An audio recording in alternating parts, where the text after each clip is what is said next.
요즘 저는 이 평범한 일상 속에서 경험하는 그 작은 기쁨, 이것이 참 소중한 것이라는 생각을 참 많이 하게 됩니다.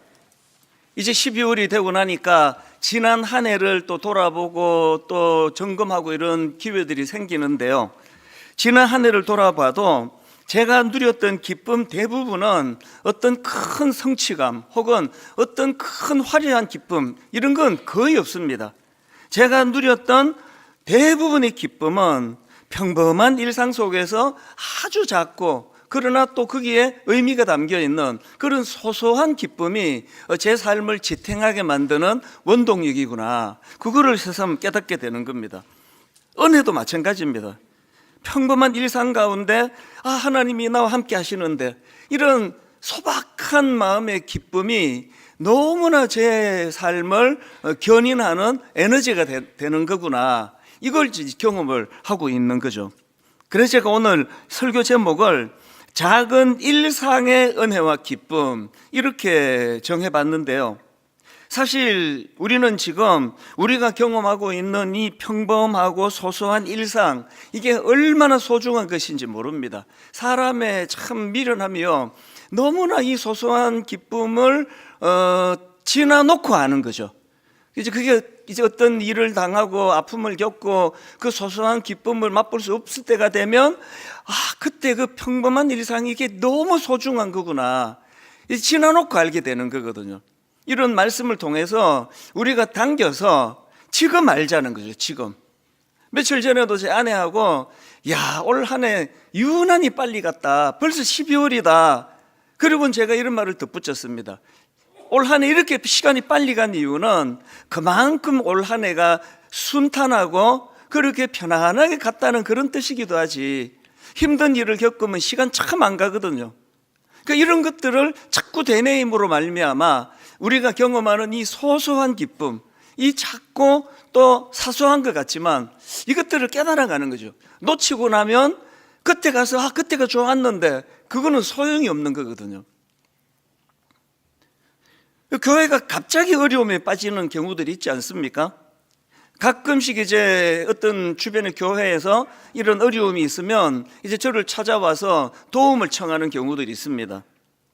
언젠가 제가 잘 아는 어떤 교회에서 갑자기 이제 어려움이 생긴 겁니다. 담임 목사님이 사임하시고 또 교회는 혼란에 빠지고 이런저런 아픔을 겪고 있었는데, 이제 그 평신도 지도자분들이 여러분이 저를 찾아오셨습니다. 그리고는 그 상황과 사정을 눈물로 전하면서 저에게 도움을 청했습니다.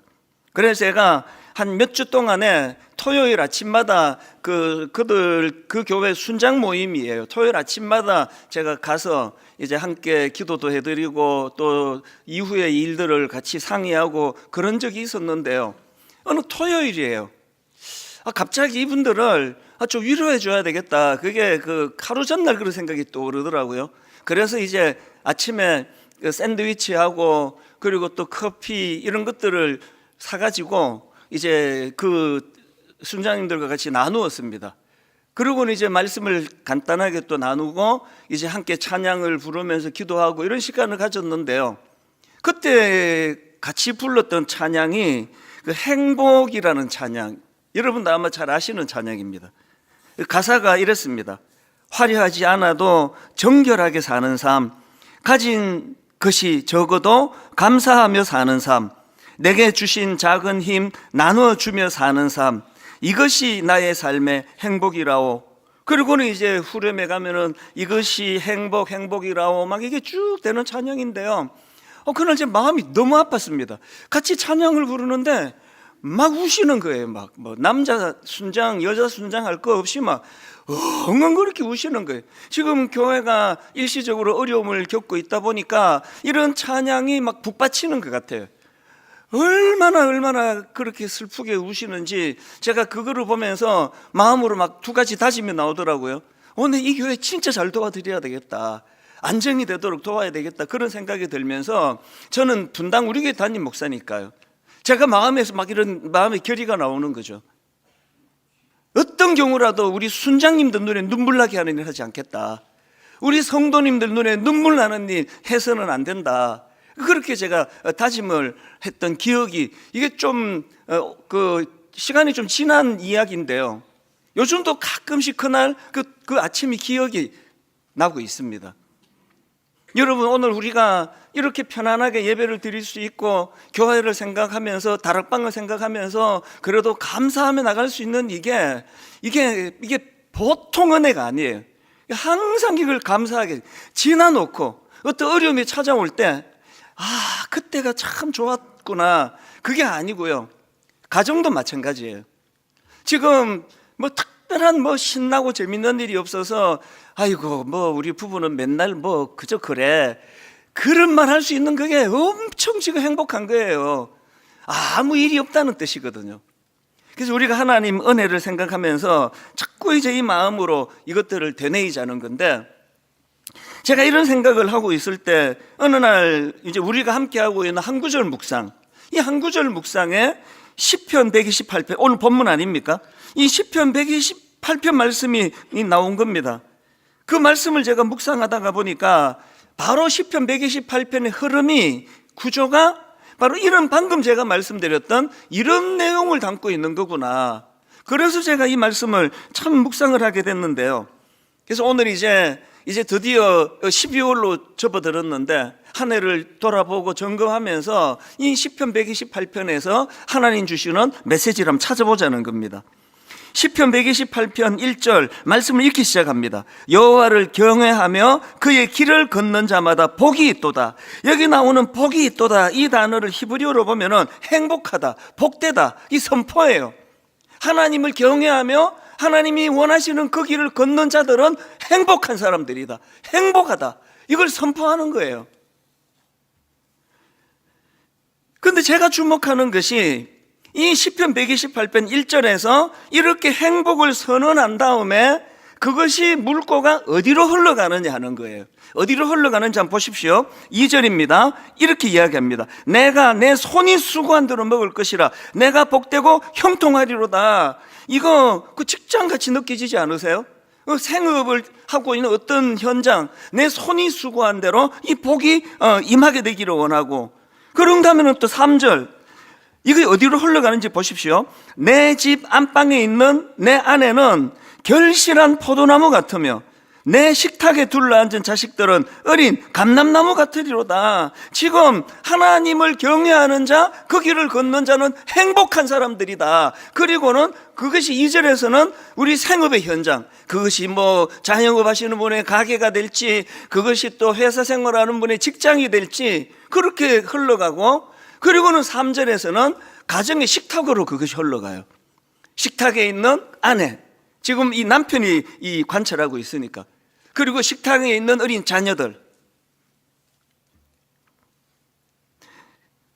1절에서 선언한 하나님을 경외하는 사람이 누리는 복이 어떤 엄청나고 하늘에서 금덩어리가 떨어지고 이런 복이 아니라 내 소소한 일상생활 속에서 기쁜 거, 감사한 거, 이런 일들이 일어나는 것으로 시편 128편이 흘러가고 있더라는 겁니다.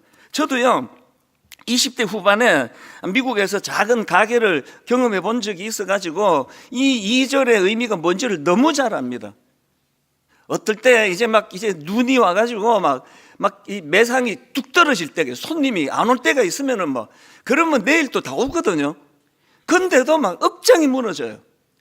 그렇게 하고 집으로 가면은 그냥 우울하고 이게 어떻게 해야 되느냐고 그러고, 또 그러다가 이제 어떤 날 예상했던 것보다 손님이 많이 오고, 또 어떨 때는 또 한 분이 또 한 10명분 이상을 사갈 때가 있습니다. 그러면 뒷꼭지에도 또 인사해요. 고맙다고. 그런 날은 기분이 좋아가지고 매상, 여러분 그 조그마한 가게에서 그 매상이 좀 오르면 얼마나 더 올랐겠냐. 그런데 천하를 얻은 것 같이 기쁘더라고요. 그 소소한 작은 기쁨, 늘 이런 것들에 대하여 제가 이 말씀을 묵상하다가 보니까 늘 우리들을 기쁘게 하는 건 화려하고 대단한 그 무엇으로도 기쁘지만 이런 작고 사소한 거, 이런 일상에서도 우리가 감사를 누릴 수 있는 거구나. 그리고는 이제 11월 둘째 주간에 우리 다락방 이 소그룹에서 이제 공과로 한 구절 묵상을 가지고 우리는 이제 다락방 교재를 만드니까요. 시편 128편을 다루었는데요. 그때 다락방에서 함께 나눌 질문으로 이제 1번 질문이 이거였습니다. 여호와를 경외하는 자에게 약속된 복은 무엇이라고 말하고 있습니까? 여호와를 경외하는 자에게 어떤 약속이 있느냐 보니까 그거에 대한 보충 설명의 글을 제가 읽어드릴게요. 이 시편 128편 말씀은 우리가 눈에 보이는 큰 성취보다 일상의 작은 수고 속에서 하나님의 은혜와 감사를 발견하게 합니다.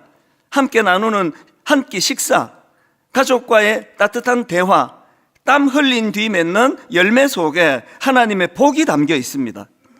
하나님을 경외하는 자는 특별한 순간에만 복을 누리는 것이 아니라 평범한 일상조차 은혜와 감사로 물들이는 복을 누릴 수 있습니다. 저는 이 말씀을 베껴가지고요, 한참을 묵상을 했습니다. 오늘도 하나님이 저에게 허락하신 이 소소하고 작은 기쁨을 큰 것만 바라보고 다니다가 이걸 내가 놓치지는 않은가? 이걸 빼앗기고 있는 건 아닌가? 오늘 내 이 하루의 일상이 얼마나 하나님의 작고 소소하고 그러면서도 풍성한 감사거리를 제공하는가, 그런 생각을 하게 되더라는 거거든요. 여러분, 아까 그 행복이라는 찬양 가사에서도 나왔지만 주를 경외하는 사람들의 이 일상에서의 작은 행복, 이걸 누리셔야 돼요. 여러분, 오늘 아침에 무사히 눈을 뜨게 된 거, 이게 어떤 분에게는 기적이거든요. 오늘 여러분 이렇게 건강하게 이 현장에 나와서 예배할 수 있게 된 거, 지금 이 시간에요, 어떤 몸을 다친 성도님은 병원에서 그 눈도 침침하신 분이 스마트폰으로 지금 예배를 드리고 계세요. 지금 병실에 누워서 예배를 드리고 있는 그분들을 생각하면 이렇게 나와서 말씀을 전하고 말씀을 들을 수 있는 이게 얼마나 감사한지 모릅니다. 어제 아침인데요, 저희가 이제 남녀 직장인 순장 모임이 어제 아침에 있는데, 이제 일어나서 아내랑 같이 나가려고 하는데 막 이 사람이 막 배가 아파가지고 막 배가 너무 아프대요. 어제 저녁에 이제 뭐 음식을 잘못 먹은 것 같다는데, 그러고 보니까 그 해산물이 먹으면서 제가 약간 이게 좀 맛이 갔나 그런 생각을 했는데, 저는 괜찮고 제 아내가 막 배가 아파가지고 막 그래서 이제 교회에 가지도 못했습니다. 근데 이제 나가려고 하는데 제 아내가 한마디 툭 던졌는데, 말씀 전하러 가는 당신이 아프지 않고 내가 아픈 게 얼마나 다행인가요? 그게 저에게 굉장한 기쁨을 줬습니다. 제 아내가 아픈 게 이렇게 제 아내가 아픈 게 기쁜 게 아니고 제 아내만 아프고 저는 안 아픈 게, 그래서 제가 진짜 그렇더라고요. 제가 어제 제 아내처럼 아팠으면 어제 결강 어떻게 나가서 말씀 전합니까? 이게 지금 이 순간에도 전 너무 감사해요. 그래서 이렇게 말씀을 전할 수 있는 이게 소소해서 너무 작아서 내가 인식을 못하는 거지만 이게 얼마나 감사한 일입니까? 그래서 하나님이 저에게 막 무쇠팔, 무쇠다리, 그리고 또 쇠로 만든 위장을 주셔가지고 저는 상한 것만 먹기에도 하나도 안 아파요. 이제 우리 아내가 있으면 입을 또 탁 때립니다. 하이 거기 입 그러면서. 여러분, 우리가 일상에서 이런 늘 이 평범한 이 생활이 늘 감사해진다면 우리가 얼마나 행복해지겠냐고요. 그래서 저는 이 시편 128편 말씀의 이 흐름을 보면서 여기에 참 의미가 있다. 그러고 보니까요, 이 1절에서의 이 하나님을 경외하고 그 길을 걷는 사람이 행복하다, 그렇게 선언하고 흘러가는 그 줄거리를 보면서 하나님이 허락하신 복은 이게 점진적으로 확산하는 복이구나, 이걸 제가 깨닫게 된 거죠. 자, 이걸 제가 오늘 좀 설명을 드려볼게요. 이 점진적인 확산의 특징을 가진 복이 이 하나님 주신 복인데요, 그 흐르는 걸 한번 느껴보십시오. 첫 번째로 개인에게 임하는 복이 있습니다. 시편 128편 2절, 내가 내 손이 수고한 대로 먹을 것이라, 내가 복되고 형통하리로다. 우리가요, 하나님께서 이 손이 수고한 대로 먹을 수 있도록 해준 이 은혜, 특별하게 어떤 건강을 다치시거나 어려운 일을 빼고는 우리가 건강한 손으로 열심히 우리가 일을 하면 손이 수고한 대로 주시잖아요.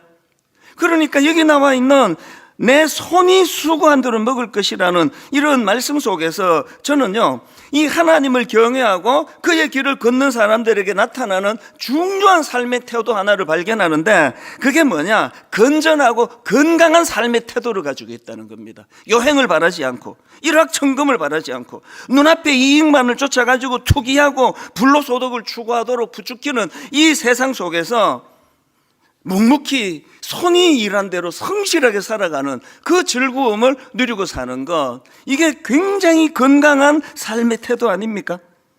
오늘 지금 너무나 많은 분들이 힘든 일을 겪는 것 중에 하나가 주식 투자예요. 여러분, 주식 투자도요, 건강한 거지만 과해지면 그게 중독이 되는 거거든요. 야, 요거 넣으면은 이게 막 2배가 된다더라. 그 보이스피싱 같은 이런 악한 사람들이 우리의 심리를 다 그런 걸 이용하는 거 아닙니까? 그래서 뭐 그냥 손이 수고한 대로 성실하게 살면 뭔가 뒤처지는 것 같고, 뭔가 손해보는 것 같고, 그럴 때 여러분, 절대로 우리가 빼앗겨서는 안 되는 한 가지가 있는데, 늘 이렇게 일확천금을 추구하고 막 불로소득을 원하는 사람들은요, 늘 불안해요. 마음에 걱정이 많아요. 근심이 많은다 할 때, 저와 여러분, 하나님이 원하시는 그 손이 수고한 대로 성실하게 살아가는 사람들에게 하나님 주시는 평안이 있는 줄로 믿으시기를 바랍니다. 주기도문 한번 보십시오. 예수님께서 가르쳐 주셨잖아요. 오늘 우리에게 양식을 달라고 기도할 때 어떤 양식이요? 일용할 양식을 달라는 거예요. 오늘 하루 자족할 수 있는 그 양식을 달라고 주님이 가르쳐 주시는 것은, 왜냐하니까 일확천금을 노리는 사람들에게서 찾을 수 없는 이 평안, 샬롬, 이것이 이 기도 속에 담겨 있기 때문이거든요.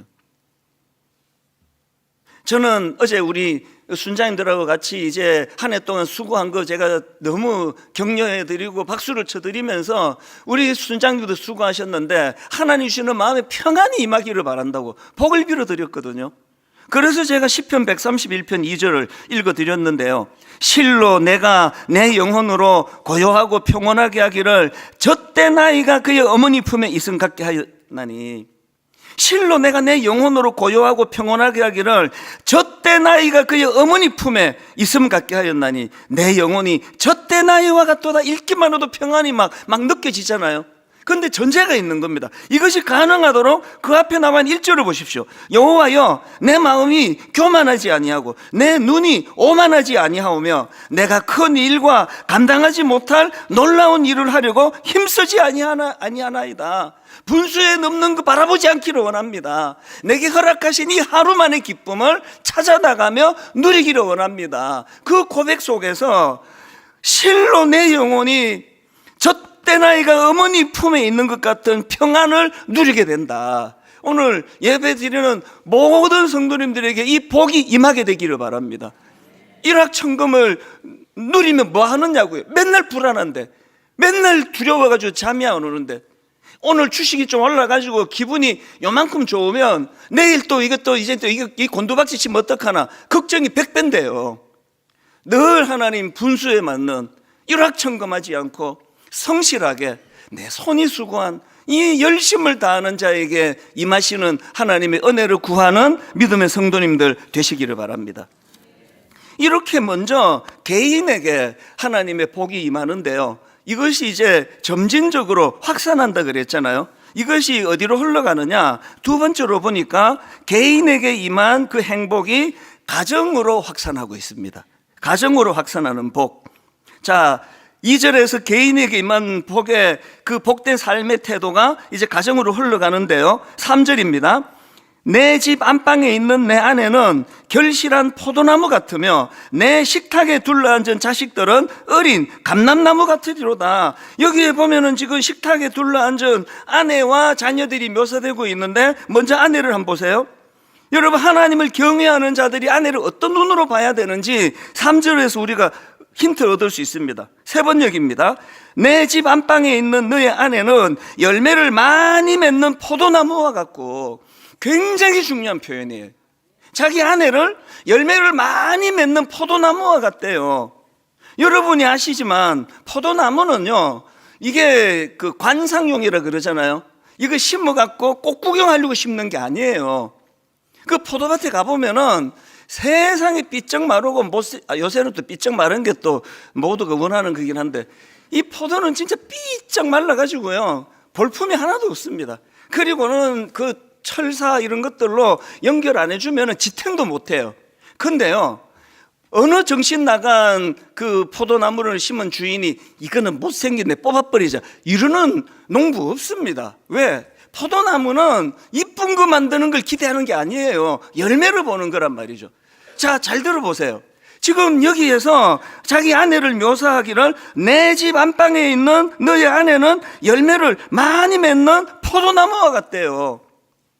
이 악한 시대가 자꾸 여성을 꽃이라 그러잖아요. 꽃. 여성들이 여러분 정말 이걸 용인하시면 안 돼요. 저는 개인적으로 미스 코리아 선발대회 이런 거 없애야 된다고 생각을 해요. 왜 한 인격을 가진 그 사람을, 몸매를 가지고 외모를 가지고 그걸로 무슨 미스 코리아를 무슨 미스 코리아, 이쁘면 다 미스 코리아입니까? 각자가 다 미스 코리아지. 나 이렇게 왜 열나지 근데? 여러분, 하나님의 관점으로 여성이나 남성이나 꽃이 아니에요. 하나님이 우리 키워갖고 이쁜 것 관상하려고 우리를 보내주신 게 아니에요. 자기 아내를 보면서 열매 많이 맺는 포도나무와 같다, 그 지혜를 말하는 거 아니겠습니까?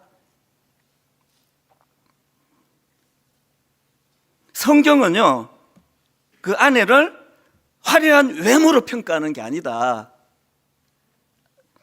어머니를, 아내를 그 가정을 살리는 지혜의 열매를 맺는 그런 존재로, 그렇게 자꾸 이 사회가 또 교회가, 가정이, 또 남편들이 아내들을 그렇게 자꾸 격려를 해줘야 너무 외모에 신경을 지나치게 쓰는 일이 좀 줄지 않을까요? 뭐 이렇게까지, 여러분 뭐 탤런트도 아닌데 뭐 그렇게까지 예뻐야 됩니까? 그 탤런트 다 굶어줄게.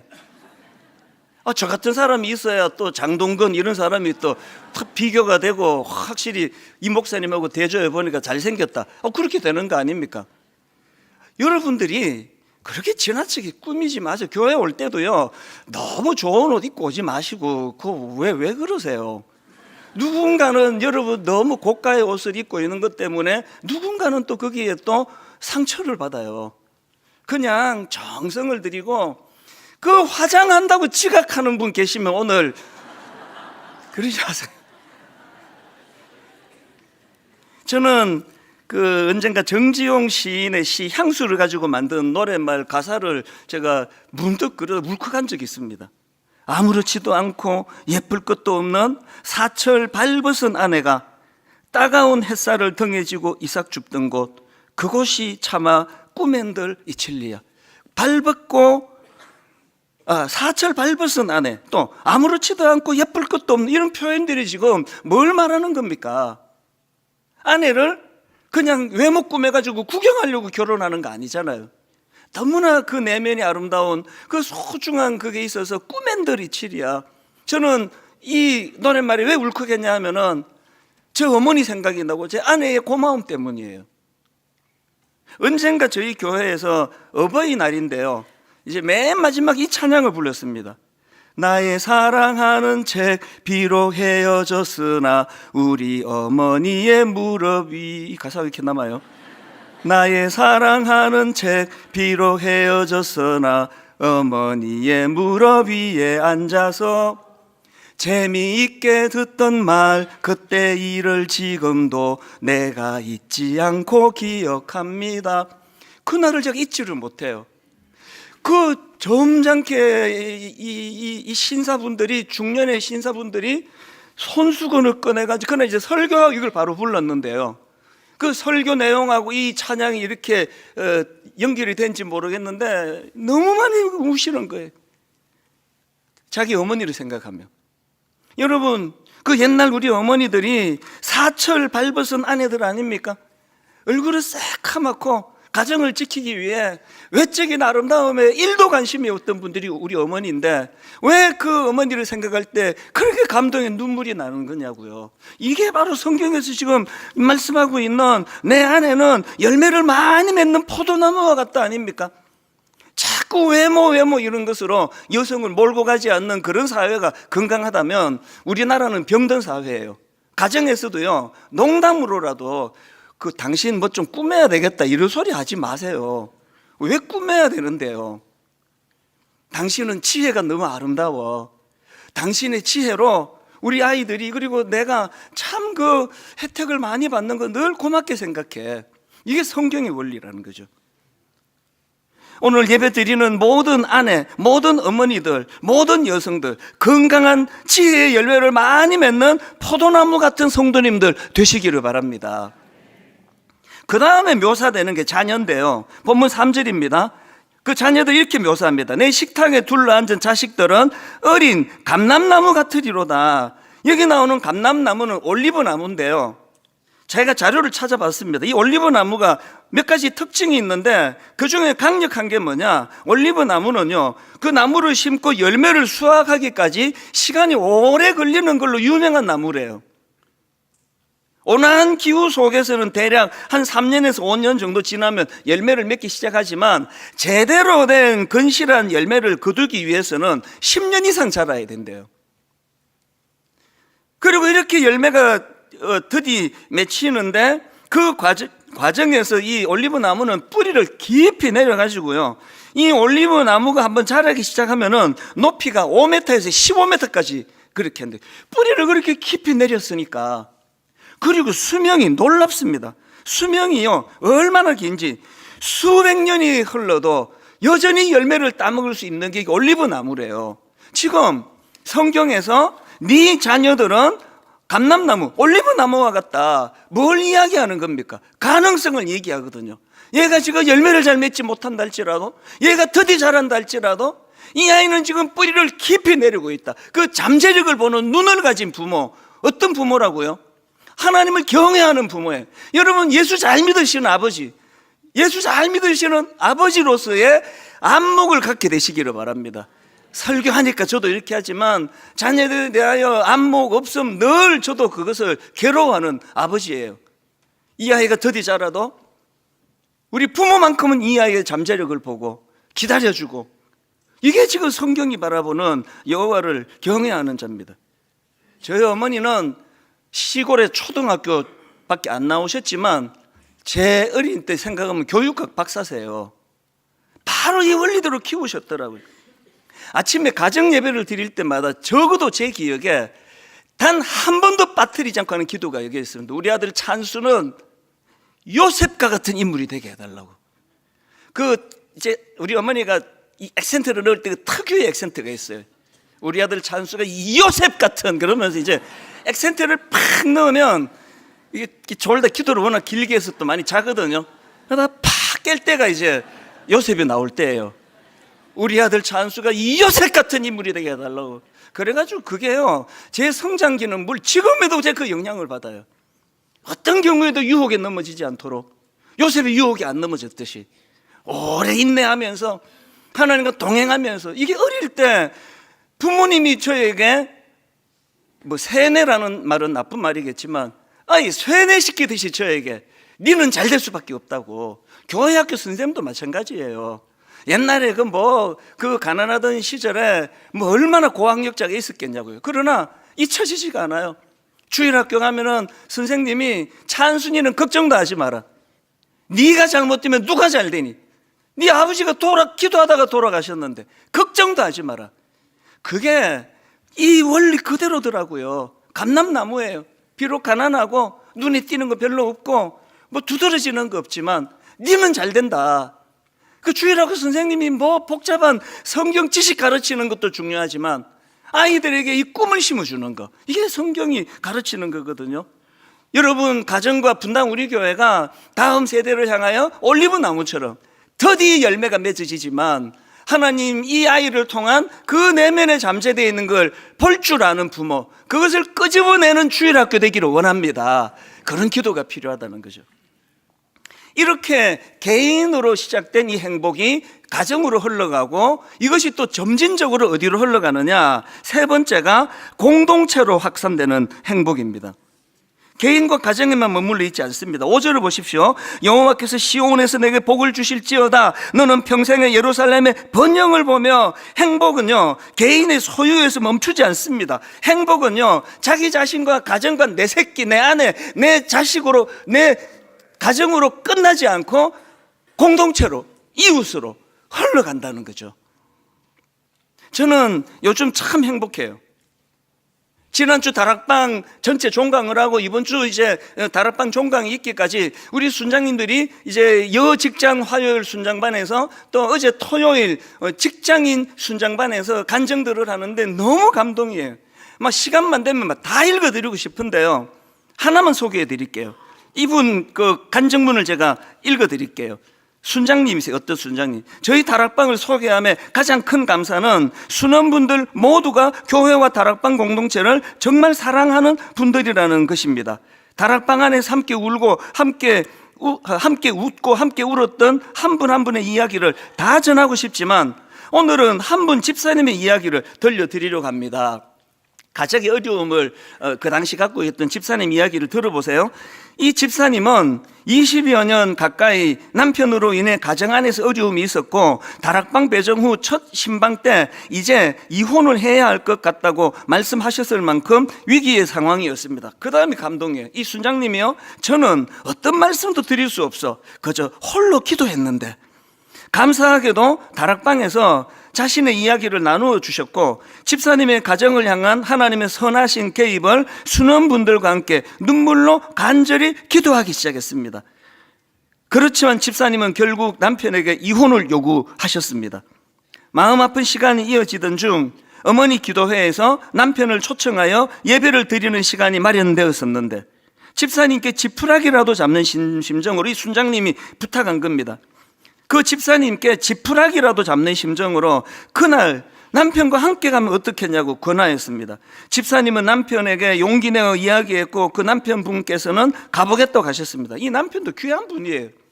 가정이 어려움을 겪고 있는데, 아니 예수 안 믿는 분인데, 그것도 수요 어머니 기도회 오전에 전부 다 여성들이 많잖아요.